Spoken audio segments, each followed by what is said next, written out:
The Sharks? I don't lose to the Sharks. Nobody loses to the Sharks. Unless...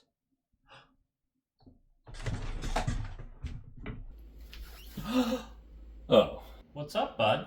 You know those body swap movies in the 80s where there's always that classic scene where they feel like something's wrong and they run to a mirror and there's someone else in the mirror and it's not them anymore? Uh-huh. But we haven't lost to you in like 9 years, so something didn't feel right and I expected to run to the mirror and I expected to see like Buffalo or Anaheim or I don't know.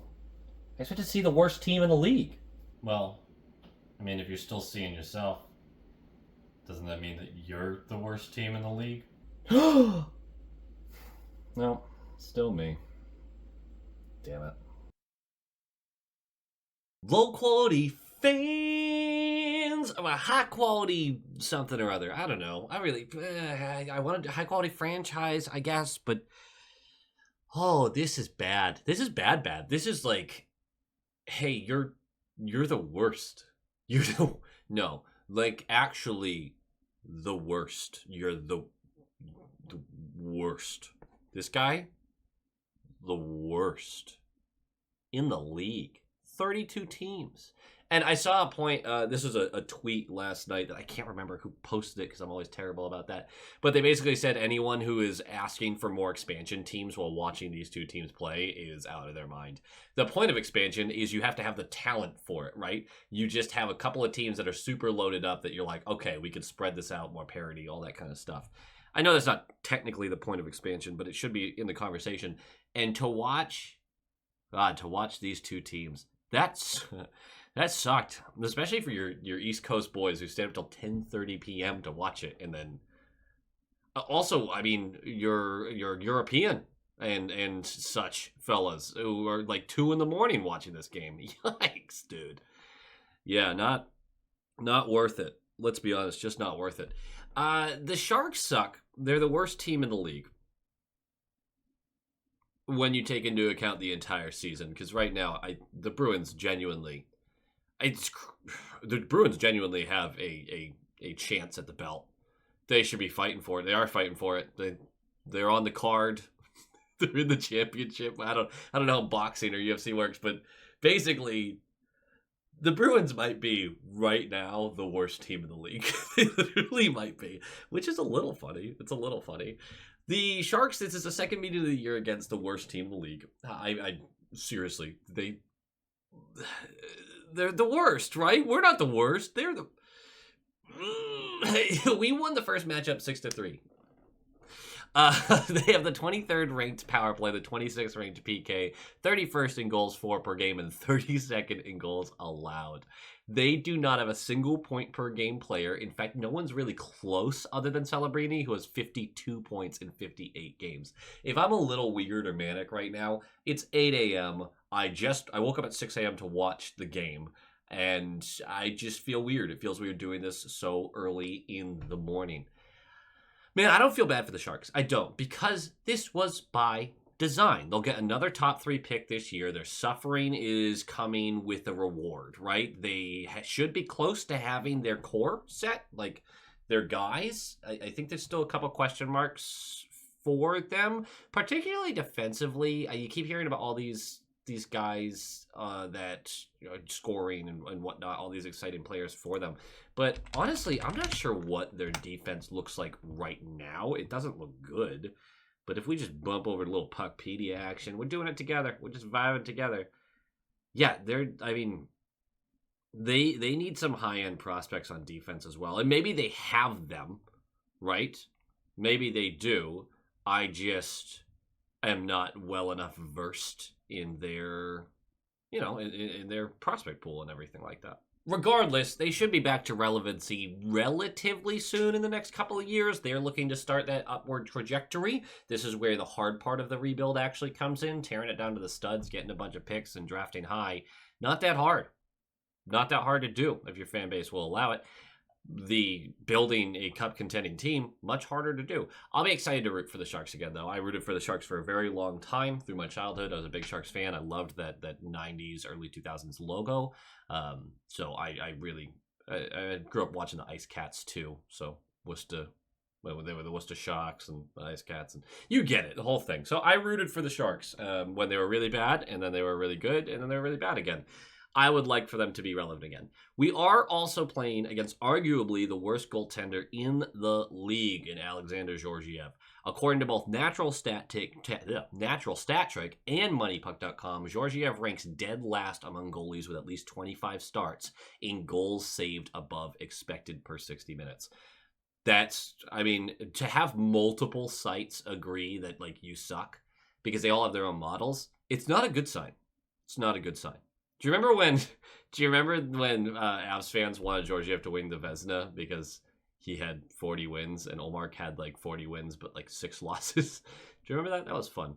I don't think most Avs fans were on that, but there were some very loud ones who were like, "How is Omar winning it?" I'm like, well, because he's lost less than like 8 games this whole year. So that's how.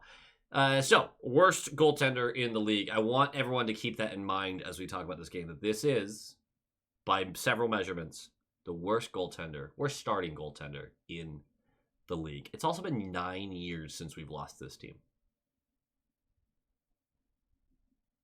Foreshadowing.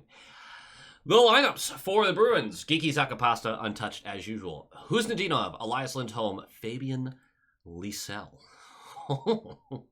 Lysell, I guess, is the way they're going with it. I've been given different instructions from those who lived in the European continent, but Lysell it'll be.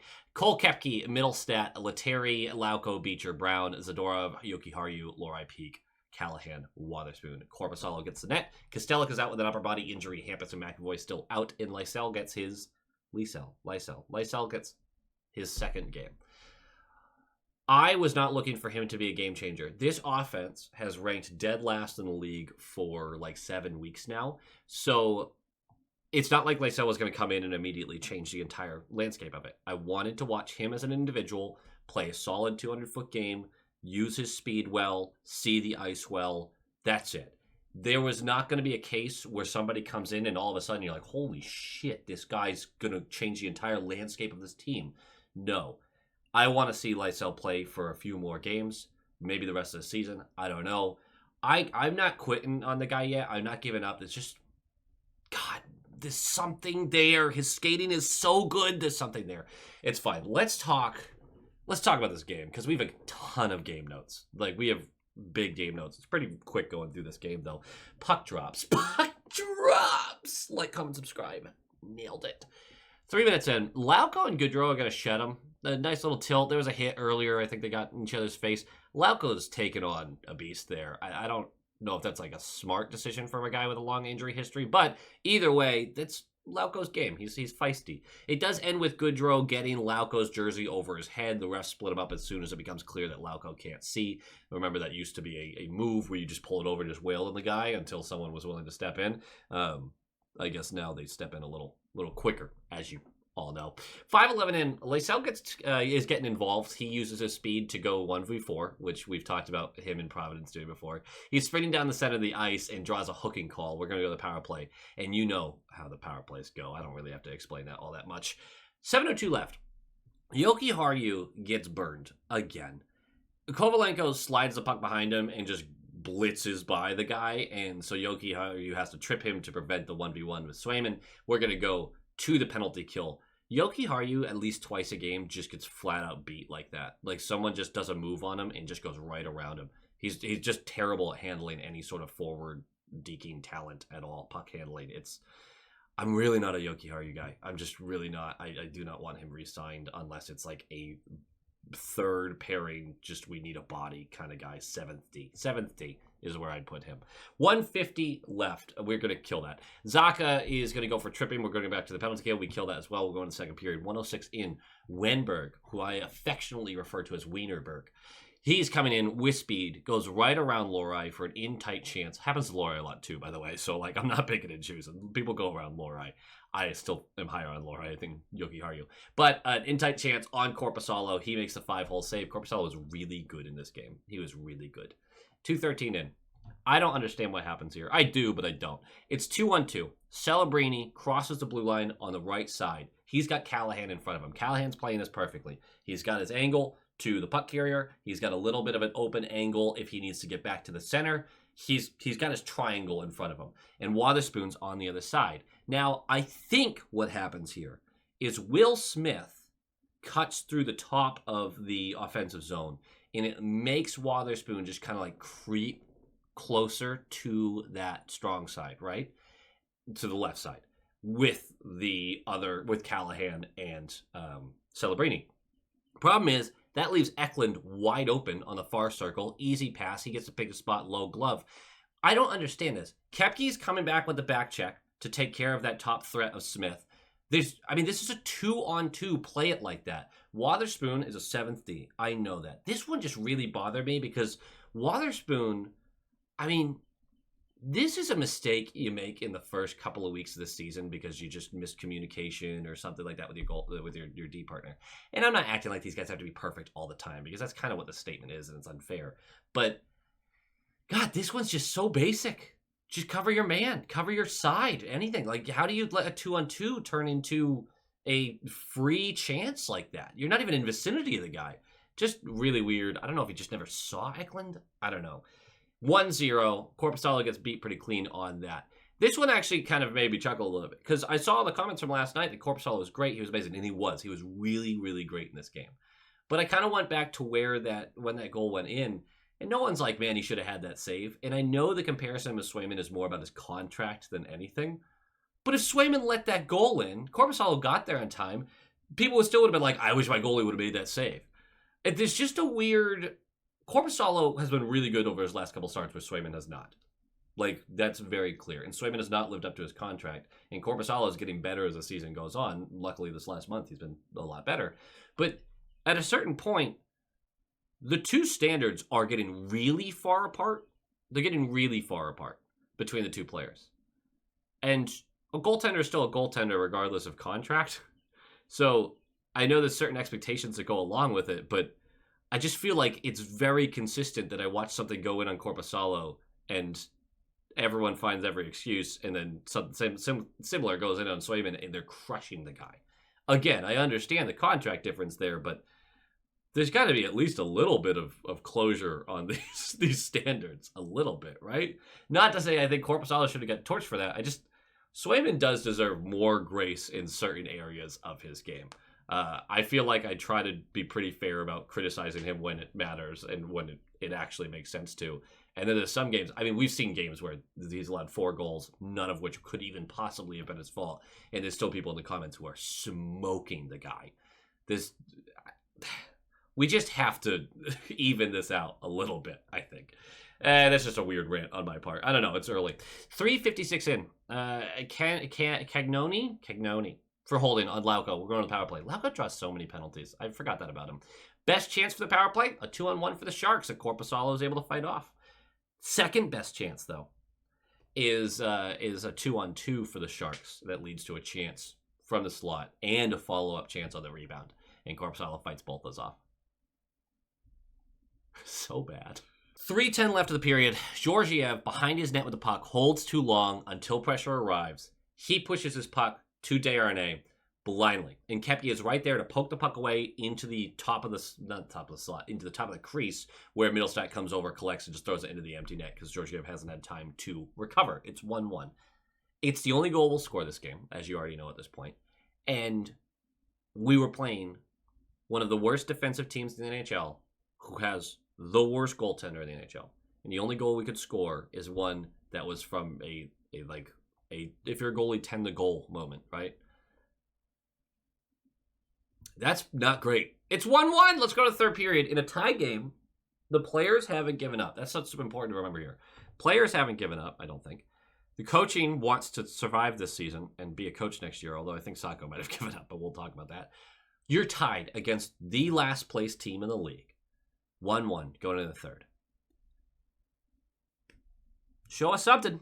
Show us something. And 42 seconds in, a cross-slot pass to Pasta for the one-timer looks like something.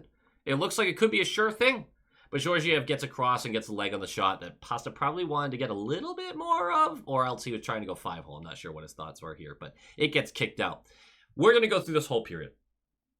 And there's going to be a lot of back and forth. There is action. There's a lot of back and forth. There's some scoring chances. Nothing comes from them.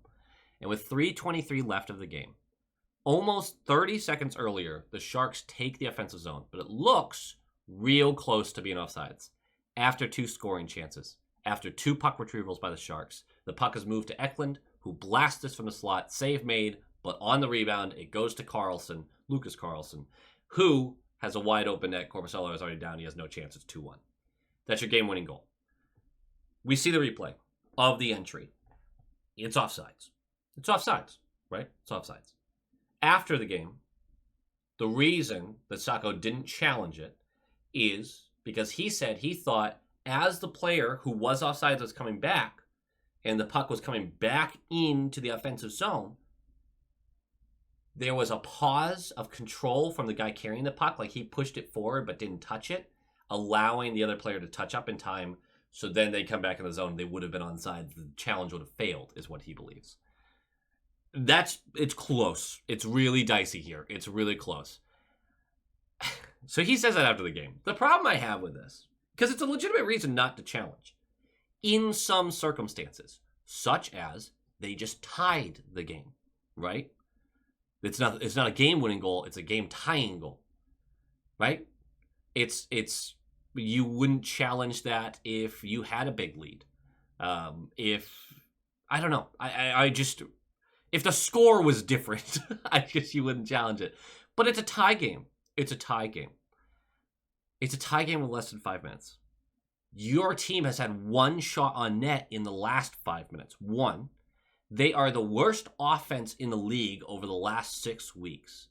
Challenge the goal, dude. Challenge that. The Bruins would not be credited with another shot on net this game. They wouldn't get another shot on Georgiev the rest of the game. This team went like 8.5 minutes with 1 shot on net. Again, we've seen it all the time. But, Sacco, you know your team is inept offensively. If you are trying to win the game, challenge that. And if you lose it, you go, okay. Because the odds that you are scoring anyway were so unbelievably small.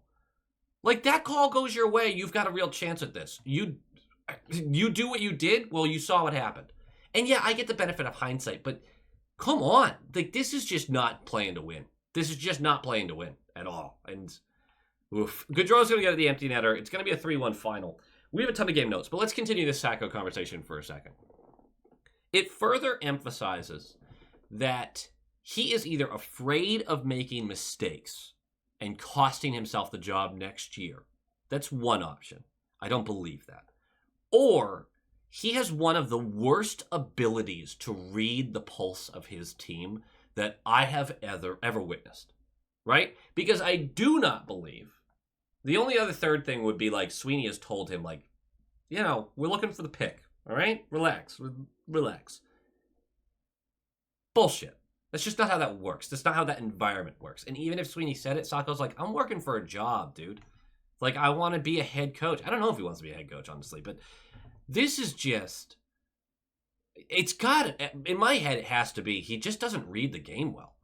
The context of the team, and I'm not behind the bench, I'm not in the locker room, so maybe the vibes are very different. But it's pretty easy for me to sit here and go, okay, an inept offense, ranking dead last in the league since the Four Nations tournament. Dead last. Our offense. Dead last. You've had 1 shot in the last 5 minutes against the worst team in the league. Or the least successful team in the league, we could call it. And they just scored. You have an excuse to challenge that. No one. There's not a single person who would have been like, I didn't like that choice. No, I think that's... No, you have to call that. Unbelievable. It's just a complete inability. We've talked about it for the past few weeks. Never calls a timeout when the team's getting caved. No adjustments are being made. It's just bad. And look, it's been bad all year. Not just Sacco, when Jim was the head coach as well. It's been bad. But he has done literally everything in my mind to make sure that he is not the head coach of the Boston Bruins next year. And I'm never rooting for someone to get fired. I do not want to see this guy get fired. But he's starting to make a case for not being brought back as an assistant. What the fuck, dude? This is so bad. It's a complete lack of awareness of what your team is, or it's a decision. It's a decision that he made, and it's intentional, and I disagree with that too. Other game notes. Since the Four Nations break, only one team has been worse than the Boston Bruins, who have been 3-9-2. This team has been the Chicago Blackhawks, which are 3-10-2. So it's really just because they've had more opportunity to be worse is why they're worse. I thought that was a fun fact. Fun. It's a fact. It's just a fact. Korpisalo, game note, deserves a great nod for a really great last 5 or so starts. He's been really good. It doesn't suddenly change my mind about the player, but hopefully this gives him a boost for next year, or maybe raises his stock enough that in the offseason somebody wants to grab that contract and take him from us. I'd be pretty okay with that. I think we can find another serviceable backup.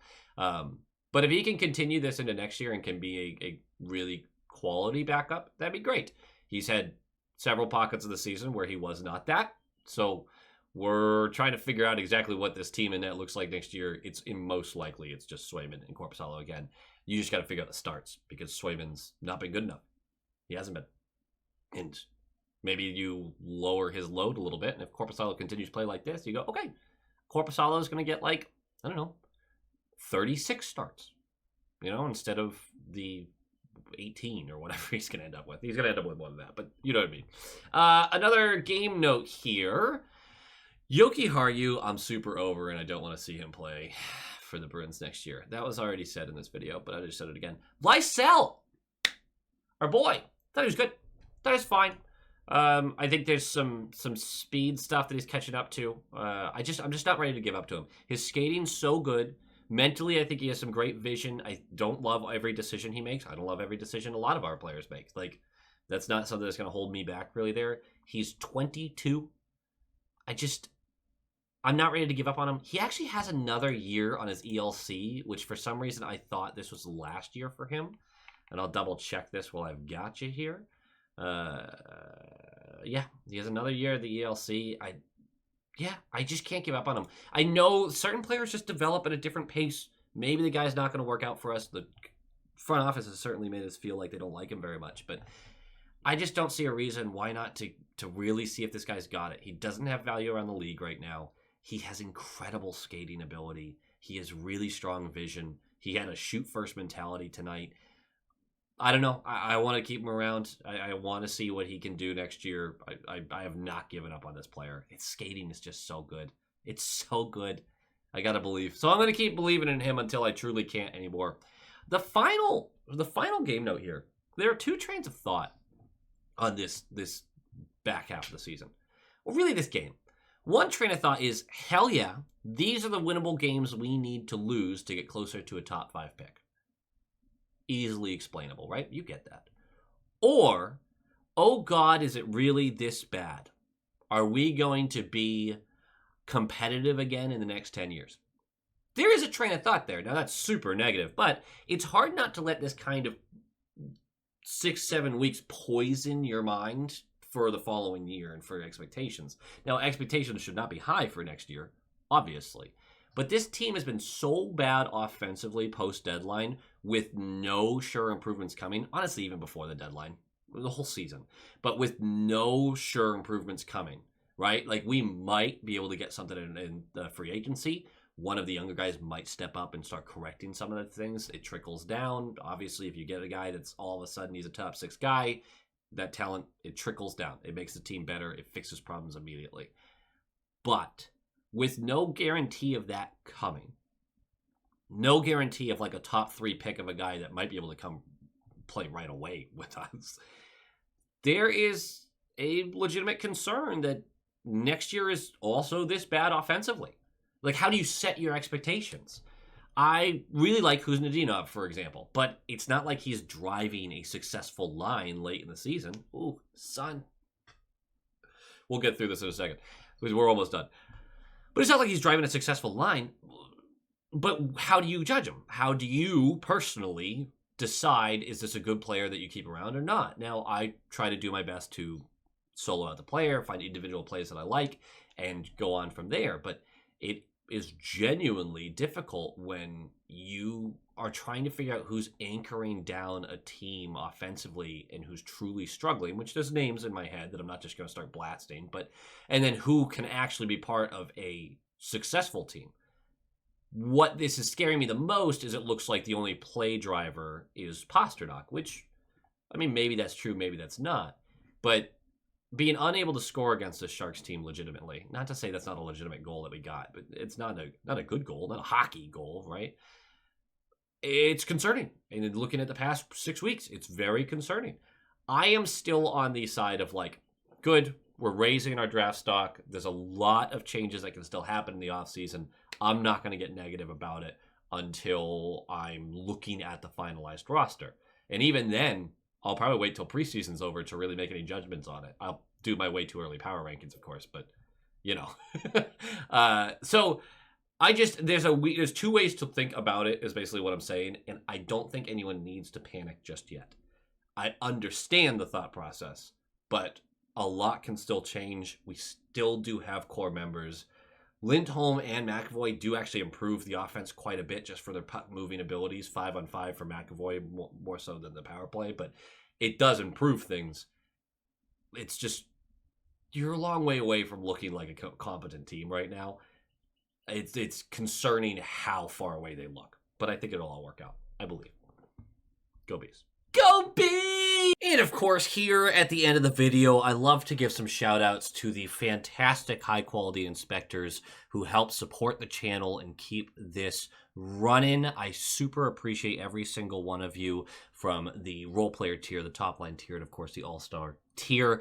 We are going to do our shout outs for this top line tier. Thank you so much to Sean Kreider, Michael Kammerer, Chris and Erica, Kevin Timperley, Quackin' Platypus, JM, Smoke Channels, Shaggy, Adam Ella, Albert Waldron, Negev79, Lola Cattingsworth, EKM Productions, Moonlighter TV, Big Bad Bruin, The Bugman, Jeff with a G, Tommy Braga, Roland22, GD Viperworks, Len Krutz, Brock Nope, Han Slobo, Coach D, The Atomic Lizard, Bradley Johnson, Brett Arney, Pincent, and Nick Zatrullo. Thank you so much, each and every one of you. Your top line material. But now we got to move on to our all-star tier members, the absolute legends. We have Jacob Pratt, Jake Brower,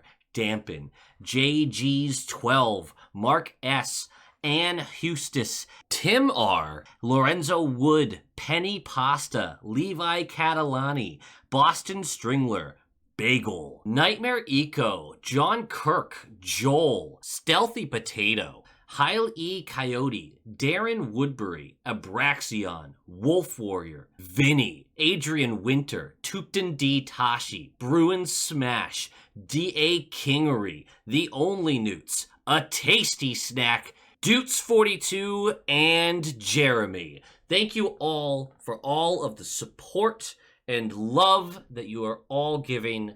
I appreciate each and every one of you. And as always, Go Bees!